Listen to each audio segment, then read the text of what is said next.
السلام علیکم دوستو، اونٹ سام کھانے کے بعد روتا کیوں ہے؟ اونٹوں کو کون کون سی خطرناک بیماری ہوتی ہے؟ اونٹ غصے میں آ کر اپنا آلہ تناسل کیوں کاٹ لیتا ہے؟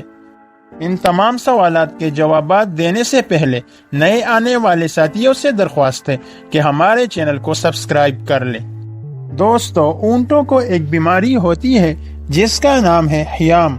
یہ ایک ایسی بیماری ہے جس کا علاج ہی صرف یہ ہوتا ہے کہ اسے سام کھلائے جائے اور وہ بھی زندہ۔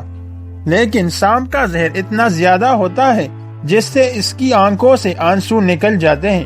یہ آنسو بھی کم نہیں بلکہ بہت زیادہ جاری ہو جاتے ہیں۔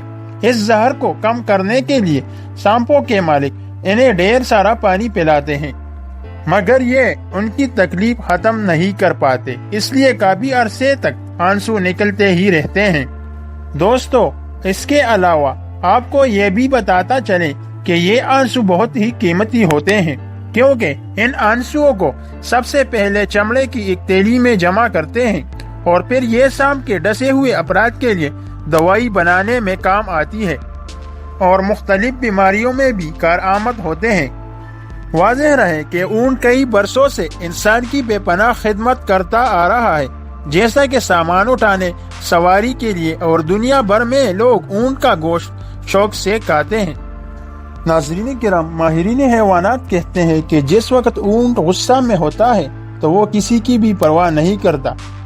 غصے کی حالت میں اونٹ بدحال ہو جاتا ہے، اس کی منہ سے جاگ نکلتی ہے اور وہ بلبلانے لگتا ہے۔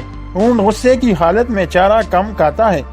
دوستو، اونٹ بغض اور کینہ رکھنے والا جانور ہے، لیکن ساتھ ساتھ اونٹ میں صبر و تحمل اور دوسروں پر حملہ آور ہونے کی صلاحیت بھی پائی جاتی ہے۔ دوستو، صاحب منطق نے بیان کیا ہے کہ اونٹ اپنی ماں پر جوتے کے لیے نہیں چڑھتا۔